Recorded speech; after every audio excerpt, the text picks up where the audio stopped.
Batang Quiapo. Adrian, kasabay ng ikatlong anibersaryo ng top rating at most watched kapamilya action drama series na FPJ's Batang Quiapo, may mahalagang mensahe at anunsyo si Coco Martin na nais niyang ibahagi sa mga masugid na taga-subaybay ng buhay ni Tanggol gabi-gabi. Exclusive nagpapatrol, MJ Felipe.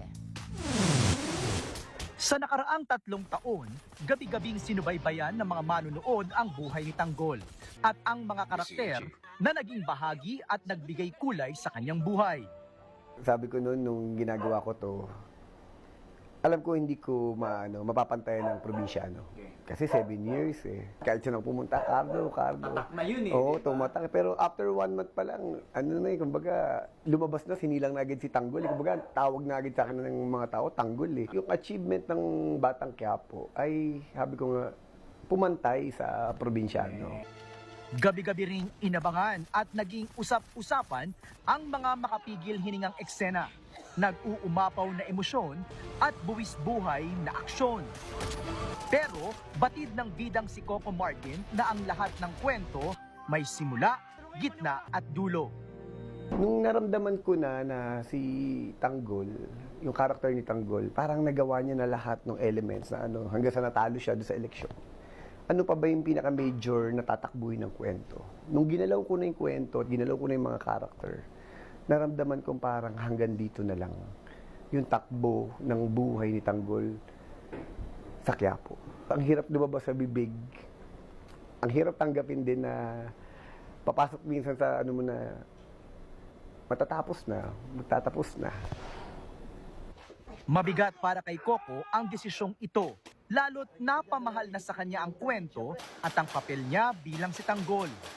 Nasasaktan ako, nalulungkot ako every time na may mga karakter na pinapatay, na umi-exit, na kinakantahan namin ng thank you.